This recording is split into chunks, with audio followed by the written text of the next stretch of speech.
বিয়ের luggage complete. গায়ে হলুদের লাগেজটা তো আপনাদের সাথে শেয়ার করেছি, সব দেখিয়েছি। তো আজ দেখাবো বিয়ের মেন শাড়িটা। খুব বেশি বড় করব না ভিডিওটা। তো মেন শাড়িটা হচ্ছে, আর এগুলো সব বিয়ের মার্কেট যা যা লাগে সব নিয়ে আসছি।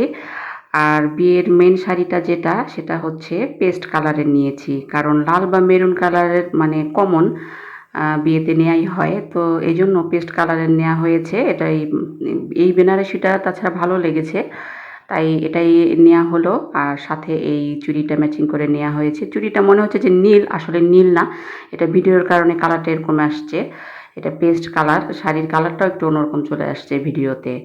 তো শাড়ি আর কি, বিয়ের শাড়ি দুটো, একটা গোলাপি, হালকা গোলাপি, আর এই পেস্ট কালার, এই দুটোই নেওয়া হয়েছে। তো কেমন হলো বিয়ের শাড়িটা অবশ্যই কমেন্টে জানাবেন।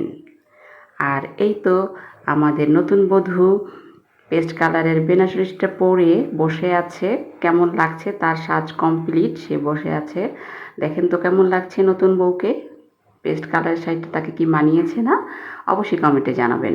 তো ভিডিও মেন চলে আসছে, নতুন বউয়ের ফটোশ্যুট হচ্ছে। তো ভিডিওটি আর বেশি বড় করব না, কারণ বড় ভিডিও দর্শকদের মানে দেখার মতো ধৈর্য নেই। তাই আজ এ পর্যন্তই। ভালো থাকবেন সবাই। আল্লাহ হাফেজ।